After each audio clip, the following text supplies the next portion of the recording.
이재용 회장의 경영 실패라.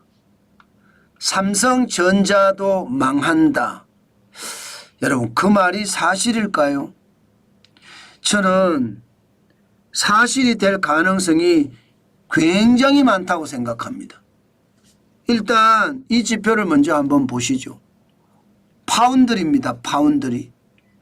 파운드리는 아주 쉽게 생각하면요, 주문형 반도체, 반도체 위탁 생산 이렇게 생각하면 됩니다.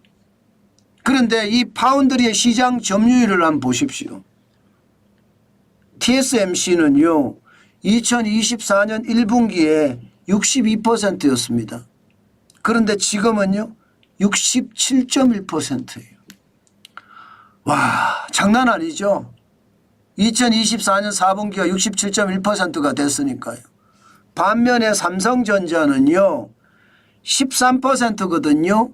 2024년 1분기가. 이게 4분기에는 8.1%로 줄었습니다. 충격적이지 않으세요?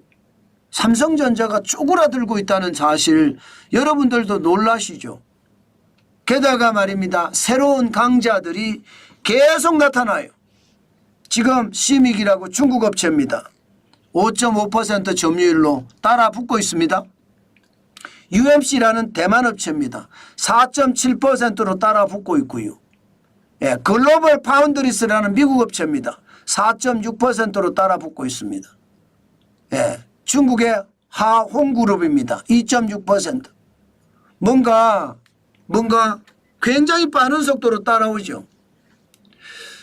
이재용 삼성그룹 회장은요 적어도 몇 년 전만 하더라도 2017년, 18년, 19년만 하더라도요 2030년에는 파운드리 분야에 세계 1등이 되겠다 하면서 130조를 투자한다고 했습니다. 그런데 지금 상황은요 2030년이 얼마 안 남았습니다.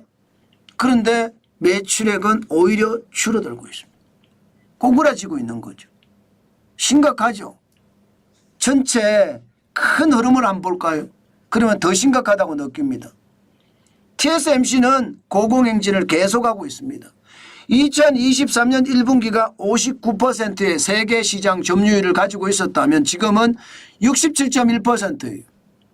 삼성전자는 13% 내지는 14%의 점유율을 가지고 있었는데 8.1%로 줄어들었고요. 중국의 시믹이라는 업체는요 5.0%에서 6% 내지는 5.5%까지 지금 차지하고 있습니다. 이것을 보면 이재용 부회장이 이야기했던 경영 계획과는 완전히 뒤떨어졌죠. 완전히 박살이 나버렸죠. 이것을 보면서요 두 가지 생각을 하게 되는 거예요. 하나는 진짜 이재용 회장이 능력이 없느냐. 충분히 지금 파운드리 시장만 놓고 본다면 이재용 회장이 능력이 없다 이렇게 분석할 수 있습니다. 시장만 놓고. 왜냐하면 2013년에 13%가 지금 8.1%로 줄어들었으니까요. 그런데 다른 면을 꼭 봐야 됩니다. 다른 면을 봐야 되는 게 왜 그런가 하면요.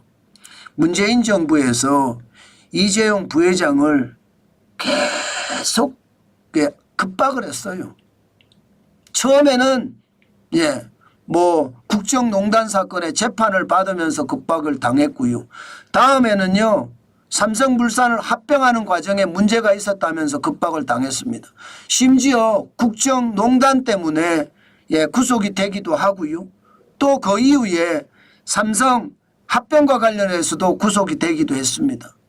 최악이죠. 최악. 그러면서 말입니다. 총수가 없는 체제로 만들었어요. 총수가 없는 체제.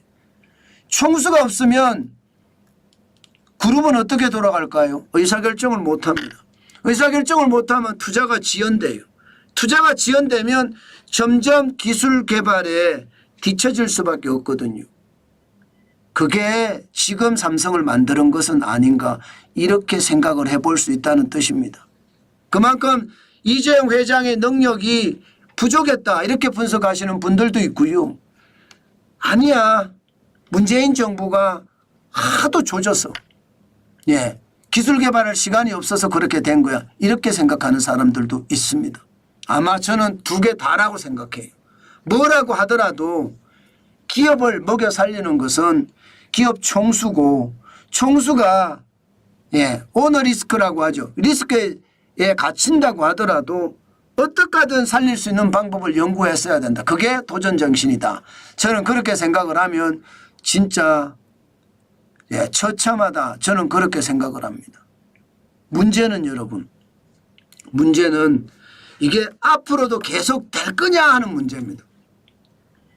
저는 될 가능성이 굉장히 높다고 봐요.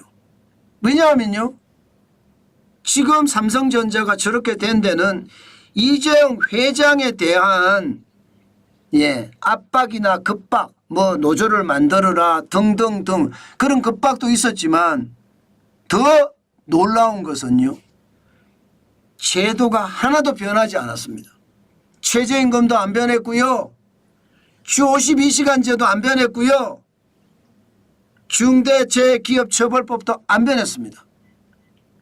이것을 생각을 하면 저는 앞으로도 더 충격적인 일이 벌어질 수 있다고 생각합니다. 오죽했으면 여러분, 고용노동부 장관이 지금 만나서 주 52시간제 반도체 분야를 어떻게 예외를 해줄까. 물론 반도체 분야만 문제가 아니에요. 주 52시간제는 통째로 문제니까요. 특별 연장 근로시간을 3개월 하던 것을 6개월로 늘려주겠다 이렇게도 이야기합니다. 그런데 이게 예, 이렇게 꼼수로 해결할 수 있는 문제는 아닙니다.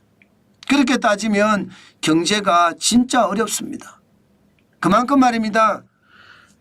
삼성도 위태위태해질 수 있습니다. 뭐 지금 매출액이 좋은데 뭐 잘 나가지 않느냐. 2024년 연간 실적이 300조 9천억 원이나 되고 영업이익도 32조 7천억 원이 되는데 무슨 삼성전자가 망한다고 이야기하느냐. 그렇게 이야기하지만 여러분, 지금의 제도 하에서 계속해서 간다면요, 삼성전자는 무너집니다. 정부의 지원도 없잖아요. 정부가 왜 있는 겁니까? 기업이라는 것은요, 정부와 함께 가는 거예요. 기업이 독립국가가 아니잖아요. 대한민국 안에 삼성전자잖아요. 그러면 기업을 옥죄할 것이 아니라 도와줄 수 있는 방법을 찾아내야 돼요. 중국 같은 독재국에서도 여러분 전 산업에 보조금을 주면서 기업을 밀어줍니다. 대한민국은요, 재벌 특권이 대기업 특권이 죄송합니다. 이런 표현 쓰겠습니다. 지랄 같은 말로 옥죄고 있습니다. 게다가 아직도 대한민국에는요, 이데올로기가 판을 치고 있습니다. 대한민국의 이데올로기가 다시 판을 친다는 자체가 웃겨요. 저는 솔직히. 해방 전후부터 시작을 해서 이데올로기는 다 날렸어야 되거든요. 대한민국에 좌파가 있어서는 안 되잖아요.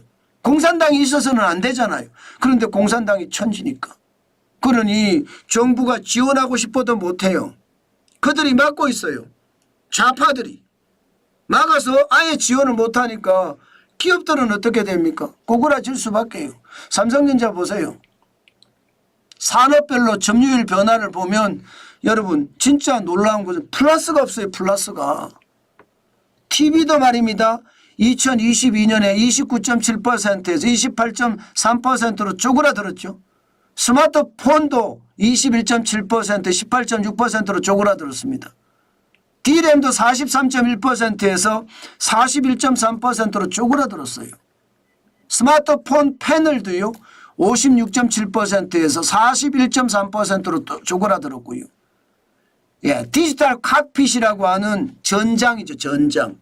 전장은요, 쉽게 말하면 자동차에 운전석에 앉았을 때 마치 비행기의 조종석처럼 보이는 것, 이게 디지털 칵핏 사업입니다. 그만큼 디스플레이를 가지고 내지는 다른 첨단 기술을 가지고 자동차 안에 앉은 것을 비행기 조종석에 앉은 것처럼 만들겠다는 사업인데 이것도 17.9%에서 12.9%로 떨어졌어요. 올라가는 게 없잖아요. 올라가는 게 없는데 삼성전자가 안 망한다고요? 지금 당장은 안 망할 수 있습니다. 지금 당장은. 지금 당장은 안 망할 수 있지만 시간은요, 절대로 삼성 편이 아닙니다.